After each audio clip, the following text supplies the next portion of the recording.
विभक्ति के बारे में हम लोग जानते हैं से कारक की विभक्ति। तो कारक पिछले टॉपिक में बता चुके हैं, से कारक के भेद 8 है। तो आठों कारक का विभक्ति चिन्ह क्या होगा, तो यहाँ पे विभक्ति चिन्ह हम लोग एक बार और जान लेते हैं। से कारक की विभक्ति, तो कर्ता कारक है हमारा सबसे पहला कारक कर्ता कारक, और कर्ता कारक का विभक्ति चिन्ह है ने।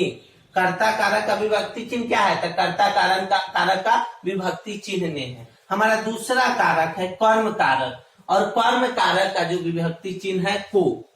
कर्म कारक का विभक्ति चिन्ह क्या होगा, तो कर्म कारक का विभक्ति चिन्ह होगा को। हमारा तीसरा कारक है करण कारक, और करण कारक का विभक्ति चिन्ह देखिए से होता है, के द्वारा होता है और के साथ होता है। मतलब करण कारक का विभक्ति चिन्ह 3 प्रकार के होगा, से होगा, के द्वारा होगा और के साथ होगा। करण कारक का विभक्ति चिन्ह से होता है, के द्वारा होता है और के साथ होता है।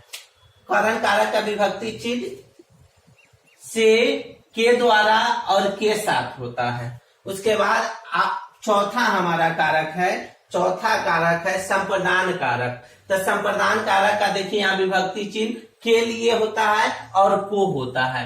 के लिए अधिकतर प्रयोग किया जाता है संप्रदान कारक के विभक्ति चिन्ह के रूप में, लेकिन को का प्रयोग कभी कभी किया जाता है संप्रदान कारक की विभक्ति समझने के लिए। अब देखिए हमारा 5वां कारक है अपादान कारक, और अपादान कारक का चिन्ह क्या होगा, तो अपादान कारक का चिन्ह होता है से, और यहाँ से जो है अलगाव क्या बोध कराता है। मतलब अपादान कारक का कहीं विभक्ति चिन्ह से लगा रहेगा तो हम लोग समझ जाएंगे इसमें अलगाव का बोध किया जा रहा है, व्यक्ति या वस्तु को अलग करने का बोध इसमें किया जाएगा। मतलब अपादान कारक में व्यक्ति और वस्तु को अलग किया जाता है।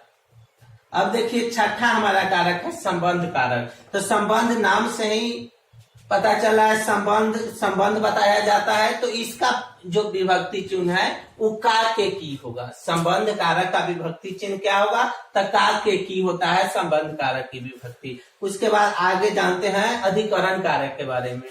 तो अधिकरण कारक की विभक्ति क्या होगा, तो अधिकरण कारक की विभक्ति होता है में और पर। में पर होता है अधिकरण कारक की विभक्ति। अधिकरण कारक हमारा 7वां कारक है, इसका विभक्ति चिन्ह होता है में और पर। में और पर को अधिकरण कारक की विभक्ति कहते हैं। उसके बाद सबसे आखिरी हमारा कारक है संबोधन कारक, और संबोधन कारक का विभक्ति चिन्ह होता है हे अरे हो।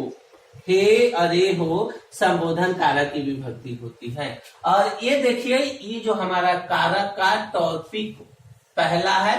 दूसरे टॉपिक में हम सभी कारक के परिभाषा और उदाहरण सहित जानेंगे से किस कारक की परिभाषा क्या है, और उनके उदाहरण के द्वारा हम सारे कारक के परिभाषाओं को समझेंगे।